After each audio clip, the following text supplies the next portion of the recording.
May nakita kaming spot dito.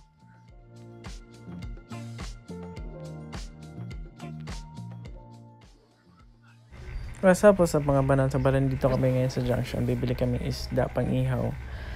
Pupunta nga pala kami ngayon sa dagat kasi linggo ngayon tsaka wala kaming pasok.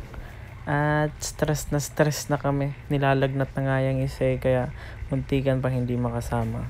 Buti na nakasama siya, ayun, na-stress tuloy ako.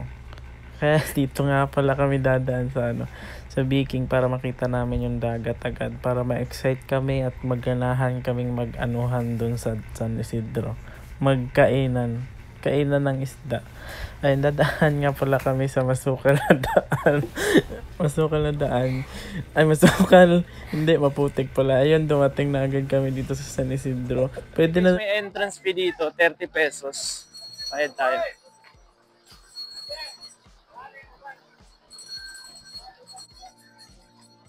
Ang virus. Duha.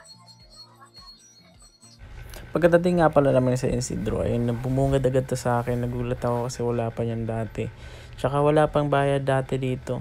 Nagda-dive kasi kami, kumukuha kami ng sea urchin. Dolphin watching. Mamo. Ay tanduay.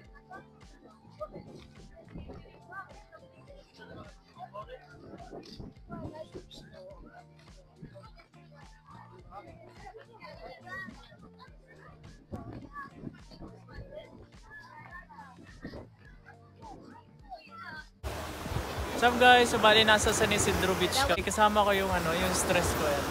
Imbis na maging peaceful yung yung Sunday ko, naging stressful. Nga pala yung San Isidro Beach. Bali, yung beach na to hindi pa siya masyadong kilala kaya dito kami napunta. Plano namin doon sa kanina, meron kami nakita magandang spot. Kaso hindi kami makababa para makaligo. Sliver? Tara, kikilubot mo na. Hindi na mait. Maliligo kami ngayon.